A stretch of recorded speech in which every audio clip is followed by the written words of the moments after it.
Hello အားလုံးပဲမင်္ဂလာပါ MM Daily Football Sport မြန်မာကနေကြိုဆိုလိုက်ပါတယ်ခုတစ်ခေါက်ဒီပွဲချိုးတုံးတစ်ချက်လောက်တော့ချင်တာတော့ဒီဂျာယက်မှာကမ်းမဲ့ဒီ Chelsea နဲ့ဒီ Leeds United ဒီ Stamford Bridge Chelsea ကွင်းမှာကမ်းမှာဆိုတော့ဒီမြန်မာစံတော်ချင်းပုံတော်ဦးနေမနေ့မြန်မာစံတော်ချင်း2နာရီမှာဒီ Chelsea ရဲ့တွေ့ရင်ကွင်းမှာ Leeds United နဲ့ကမ်းမှာဆိုတော့ဒီပွဲမှာကဒီ Chelsea ရဲ့အမတ်ရောလို့မရပါဘူး။ဘာကြောင့်လဲဆိုတော့ဒီအထက်က Man United နဲ့တမန်ပြစ်တဲ့ခါကျသူတို့ကလည်းဒီ Champions League Top 4ထဲမှာဝင်ချင်တော့ဒီပွဲမှာဖြစ်မနေအတီးကြလို့လည်းမအောင်နိုင်ကစားမှာဆိုတော့ဒီပွဲကိုညီကိုတို့နဲ့တူတူပွဲချုပ်3ချက်လေးလုပ်တော့ရအောင်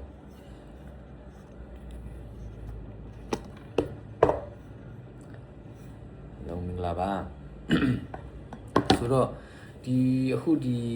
ဗုဒ္ဓဟူးနေ့မနက်မြန်မာစံတော်ချိန်9မှာကစားမဲ့ Chelsea နဲ့ဒီ Leeds United ပွဲမှာ Chelsea ကဘယ်လိုကစားသမားတွေနဲ့ပွဲထွက်လာနိုင်လဲဆိုတော့ဒီပွဲမှာတော့လောလောဆယ်ဒီသတင်းစာရှင်းလင်းပွဲမှာဒီ Chelsea ရဲ့ညီပြ Rossi ညာတော့ Reece James ကတော့ဒီမပါနိုင်သေးလို့သူပြောသွားတယ်ဒီသူရဲ့ conference မှာပေါ့ဒီသတင်းစာရှင်းလင်းပွဲမှာဆိုတော့ဒီကျန်တဲ့ကစားသမားတွေသူစင်းလို့လည်းပြန်ကောင်းလာပြီဒါပေမဲ့သူမတုံးရတာကြည့်ရမယ်ဒါပေမဲ့ကျွန်တော်အမြင်တော့ဒီပွဲမှာသူစင်းလို့ဘာလို့မတုံးလောက်ထင်တယ်ဘာကြောင့်လဲဆိုတော့ဒီပွဲပြီးနောက်တစ်ပွဲခံမယ်ဥစ္စာဒီ FA Cup မှာကျရင်ဒီခရာရှိတယ်ဒီဗာလဲ Hull City နဲ့ Chelsea อ่ะဆိုတော့အဲ့ပွဲမှာဆိုရင်သူကအရန်တော်များများနဲ့ကန်လို့ရတယ်ဆိုတော့အဲ့ဒီရှိတဲ့ပွဲထက်ဆိုင်အဲ့ Hull City ဒီ FA Cup Hull City ထက်ဆိုင်ဒီပွဲမှာ Chelsea ကပို့ပြီးလူဆောင်တက်ဆောင်တော့အောင်ပါဘာကြောင့်လဲဆိုတော့သူက lead ဆို short တော့လို့မရဘူးအိမ်ကွင်းမှာကန်နေဒီဖြစ်နေကြည့်တိုင်အောင်ဘာကြောင့်လဲဆိုတော့နောက်တစ်ပွဲမှာသူတို့ကပွဲချောင်းတဲ့ခါကျအဲ့ပွဲမှာဟိုအရန်ကစားသမားတော်များများနဲ့သူကပွဲထုတ်လို့ရတယ်ဗျာပြောချင်တာဒီပွဲမှာလာချီချောင်းသူတို့ကလည်းတိုက်ဒီ sorry ဒီ Champions League ဝင်ဖို့သူကလည်းအတင်းကြားရှိမှာ။ဘာကြောင့်လဲဆိုတော့သူအခုဒီ Premier League ဒီ3ပွဲ4ပွဲလောက်ထိကိုအလေလက်တင်းနေတယ်တင်းငယ်နေဆိုတော့ဒီပွဲမှာသူရတဲ့တော့အမှန်ယူထားဒါပြီးရင်သူတို့ဝဲချက်ရှိတယ်အာဆင်နယ်လို့ဘာလို့အမေရှိဆိုတော့ဒီပွဲကဒီပွဲတည်ကြလို့လည်းမရပါဘူးမဖြစ်မနေအနိုင်ကန်မှရ။နောက်ပြီးအိမ်ကွင်းလည်းဖြစ်တယ်ဆိုတော့လက်ရှိဒီ၄ပွဲဆက်ကားရန်ဖုန်းလဲဆိုတော့ Chelsea တို့ကတော့ chance ရှိပါတယ်။ဒါပေမဲ့အခု Chelsea မှာဒီ Esteban လို့ဘာလို့လဲ fully fit ပြန်ပါမယ်။နှစ်သူတို့ကလည်းပုံမှန်တိုင်းပဲ။နောက်ပြီးကြောင်ပချိုဆိုနဲ့သူဟိုပြီးခဲ့တဲ့ပွဲမှာဒီ9တာမတွင်းတာခိုးဖားမရဲ့ပင်နယ်နှလုံးလုံးသူပဲအဆက်လုပ်တော့တာကွယ်သူပဲဖန်တီးပြီးတော့ဆိုတော့ခိုးဖားမလို့လည်းပြန်သုံးမယ်။ဘာကြောင့်လဲဆိုတော့ခုနောက်တန်မဲ့ပွဲဟာစီတီဖြစ်နေတဲ့အတွက်ဒီပွဲမှာသူမဖြစ်မနေနိုင်ရမယ်။ဟိုဒါပေမဲ့တခုရှိရ league ကလည်းနည်းနည်းလေးကောင်းတယ်ဆိုတော့ကိုကတော့သူတပြန်တွေးမလောက်ဘူးကွယ်။ဘာကြောင့်လဲဆိုတော့ခုလက်ရှိကစားခဲ့တဲ့ Chelsea ပွဲမှာဆိုရင်ကောင်းတဲ့တင်းလဲပါတယ်လို့အလေလက်တင်းလဲပါတယ်ပြောချင်တာပဲတင်းမဆိုသူကသူ့ရဲ့ခံစစ်ကမပြီးရဘူးဆိုတဲ့ပွဲမှာအနည်းဆုံးတကူပြန်ပြရတယ်ဆိုတော့လက်ရှိသူ့ရဲ့ဒီပြီးကိုကြောင့်မို့ကျွန်တော်ကတော့ဒီ Leeds United ကလည်းဟိုမြန်တယ်ကွာသူ့ရဲ့ဒီ counter attack တွေပါဆိုတော့အရင်မြန်တယ်ဆိုတော့ကျွန်တော်ကတော့ဒီပွဲမှာလည်းဒီချာပေါ Chelsea ရဲ့ clean sheet ရဖို့မလို့ဒါပေမဲ့တခုရှိတာ Premier League မှာ Robert Sanchez က6ပွဲထင်တယ် clean sheet ရထားတယ်နောက်ပြီးသူ့ထက်မှာအများဆုံးတော့ဒီ Arsenal ရဲ့ကိုဒီမှာဒီရာယာကတော့73ပွဲလားမသိဘူးအဲ့မျိုးဆိုတော့သူကလည်း clean sheet လို့ရှိမှာပဲဒါပေမဲ့လက်ရှိကားရန်ဖုန်းကတော့ကောင်းလာတော့မှဒါပေမဲ့ခံစစ်ကတပွဲမှာသူဘုံလုံးပြန်ပြီးတော့ကျွန်တော်တို့တိတ်မထင်ဘူးဒီချက်ပေါ့ဘိုးပြန်ပြရမှာထင်တာအဲ့မျိုးဆိုတော့ Reece James ကတော့သူကဟို fully fit ဟိုသူက fully တော့ဖြစ်ပြီဒါပေမဲ့ကျန်းမာရေးမကောင်းဘူးဆိုပြီးတော့နီးပြပြောတော့တက်တိချတယ် Reece James ကမပါဘူးဆိုတော့သူလက်ရှိကစားနေတာကဒီပြီးခဲ့တဲ့ပွဲလည်းမပါဘူးအဲ့မျိုးဆိုတော့ဒီနေရာမှာတိချတယ်ဒီဂူစတိုပဲပြန်သုံးလောက်တယ်ဂူစတိုတစ်ဖက်ကတော့ဒီချွေးချက်မရှိခုရလာပေါ့ကွယ်ချယ်ဆီမှာအထောင်မှာတော့ကျွန်တော်အမြင်ဒီလက်ရှိဒီပုံစံကောင်းရနေတဲ့ဒီဂျောင်းပထရိုနဲ့တစ်ဖက်မှာတော့ဒီကျွန်တော်ထင်တယ်ဘာလို့လဲဆိုတော့ပြီးခဲ့တဲ့ပွဲကလည်းဒုတိယပိုင်းမှာတော့မှစသုံးတာဆိုတော့ဒီ Esteban လေးလည်းဒီပွဲမှာပွဲထွက်လာရင်မှာတော့ပါလာမှထင်တယ်ဆိုတော့ Esteban ပိုင်းတစ်ဖက်မှာနှစ်တူနဲ့ဒီ Esteban နဲ့တော့ပြီးကြရင်ဒါမှမဟုတ်ရင်ဒီသူခိုးဖာမကိုပဲဟိုဘက်မှာထပ်ထားမလားတစ်ချက်ကြည့်ရမယ်နောက်ပြီးကြရင်ဒီကွင်းလက်မှာတော့သူကခုလောလောဆယ်သူစီချင်းကလည်းဟိုသူ fin ရတော့ဖြစ်ပြီးတယ်မဲ့သူကျမ်းမာရေးမကောင်းသေးတဲ့ခါကျဒီပွဲမှာပါသေးမှာမို့ဆိုတော့ဘယ်လိုပြောရမလဲဆိုရင်ဒီပွဲမှာသူကဒီဗာလဲကိုင်စီနိုနဲ့ဒီဆန်တို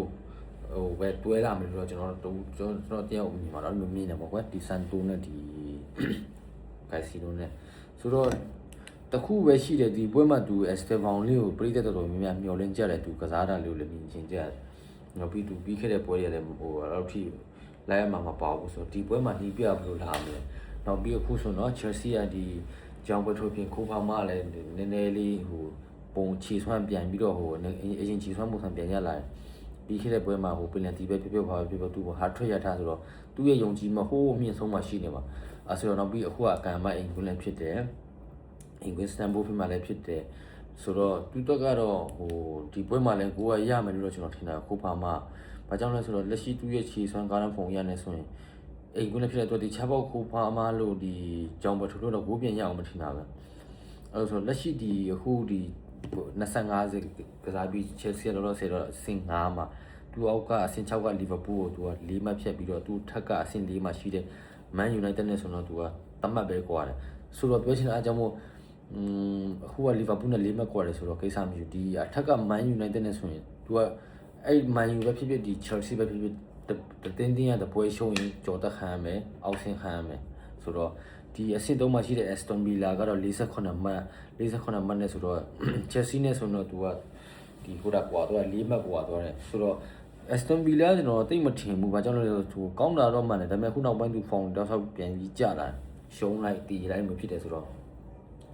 ဒီလက်ရှိဒီ title တွေကတော့ Arsenal နဲ့ Man City ကတော့6မှတ်ဖြတ်ခံတီးတန်အောင်နည်းနည်းတော့အကျိတ်နဲ့ရှုံးမှာဆိုတော့ဟိုအဲ့မှာဟိုအဆင့်1နဲ့2ကိုဖယ်လိုက်မယ်ဆိုရင်အဆင့်3 4 5မှာဆိုရင်အမတ်ကရင်မကွာကြောင်တောင်းနေတရားဘာကြောင့်လဲဆိုတော့ Chelsea ကလက်ရှိအမတ်ပေးစရာဘောဆင်25ကစားပြီးအမတ်ပေးစရာမှာတော့43မှတ်ဟိုအမတ်အထက်ကအဆင့်4မှာရှိတဲ့ Man United က44မှတ်နောက်ပြီးအဆင့်3မှာရှိတဲ့ Aston Villa ကျွန်တော်ထင်တယ် Aston Villa ဒီချက်ပေါက်ချီချုံမှာဘာကြောင့်လဲဆိုတော့လက်ရှိသူကစားသမားပွဲပန်းတာလည်းပါမှာပေါ့အဲ့ဒါလေးနဲ့ဟိုအခုဟိုဒီနှစ်ပွဲ3ပွဲတွေသူတောက်လျှောက်ရတဲ့လေးနည်းနည်းလေးပြန်ပြီးရိုင်းလာတယ်ဆိုတော့အခုဒီပွဲစဉ်များလေးပရီးမီးယားလိဂ်ကသူကဟိုအရန်ရှိတဲ့ခါကျတော့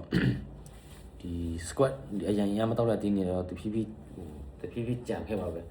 ဒီမမီလာမျိုးမျိုးဒီရာဒီစာပိုင်းကဆိုရင် Northern Forest လို့ဘာလို့ဆိုရင်ဟိုအဆင့်2လို့အဆင့်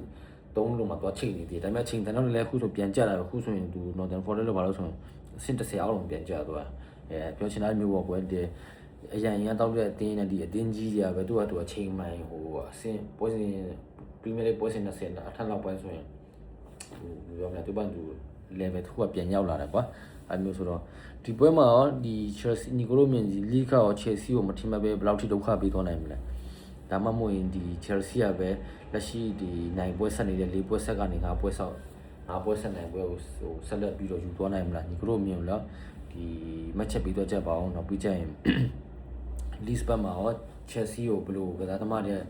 ဟို list ကစားသမားတွေ Chelsea ကိုဘယ်လိုကောင်းဒုက္ခပေးသွားမလဲဒါမှမဟုတ်ရင်ထုံးစံတိုင်းမှာခုချီစွမ်းပြနေတဲ့ဒီဗာလဲဂျောင်ဖရထိုလို့ဒါမှမဟုတ်ရင်ဒီခိုးဖာမာလို့နောက်ပြီးနောက်တစ်ခုရှိတဲ့နက်တိုလည်းဂိုးမသွင်းနိုင်ကြပြီဆိုတော့ဒီပွဲမှာနက်တိုလည်းဂိုးရမယ်ဆိုရတဲ့နေဘာကြောင့်လဲဆိုတော့ဟိုလက်ဟိုခံခဲ့တဲ့ပွဲတွေမှာတော့ဒီ3-4ပွဲလောက်မှာတော့သူကချီစွမ်းဟိုလုံးမကောင်းတာလည်းမဟုတ်ဒါပေမဲ့ heavy ကောင်းတာလည်းမဟုတ်ဒါပေမဲ့သူလည်းဂိုးမရတာကြာပြီဘာဖြစ်နက်တိုလည်းအဲ့မျိုးဆိုတော့ဒီပွဲမှာသူလည်းဂိုးဟိုနီးပြကျွန်တော်ထင်တယ်နီးပြမှာနီးပြသူ့ first line ပဲ3လောက်မှာဘာလို့ဆိုနီးပြကြိတ်တယ်အဲ့ဒီနက်တိုသူ့ဘာ Wolverine ရှိတယ်ကွာသူကရုံးအားရှိတယ်ဆိုတော့သူ့တော့ကလည်းဂိုးလိုနေပါပြီအခုကြောင်ပထိုလို့နောက်ပြီးကိုပါမာလို့ကျွန်တော်ကတော့ဒီ Esteban လေးကိုနီးပြအောင်သုံးစေချင်တာဒါပေမဲ့ဒီပွဲမှာဘယ်လိုလဲမသိဘူးဒါပေမဲ့သူကတော့ fullyဖြစ်နေပြီအဲဆိုတော့နီးပြဒီပွဲမှာဘယ်လိုလဲဒီကြောင်ဒီဗာလဲ Esteban လို့ဘာလို့ထုတ်သုံးမလားနောက်ပြီးကြရင်ဒါမှမဟုတ်ရင်ဟိုဒုတိယပိုင်းတော့မှပဲလူစားလဲနဲ့ဝင်လာမလားဆိုတာတစ်ချက်စောင့်ကြည့်ရမယ်ညီကိုတော့ဘယ်လိုမြင်လဲလက်ရှိဒီ Chelsea လက်ရှိဒီ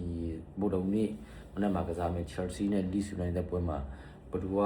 အားတာမယ်လို့ထင်တယ်နောက်ပြီး Chelsea ကလည်းလက်ရှိပုံစံတိုင်းပဲခြေစွမ်းပြပေးနိုင်တော့မလားညီကိုတို့မြင်လဲဒီ comment မှာမှတ်ချက်ပေးလို့ရပါတယ်အားလုံးကျေးဇူးတင်ပါတယ်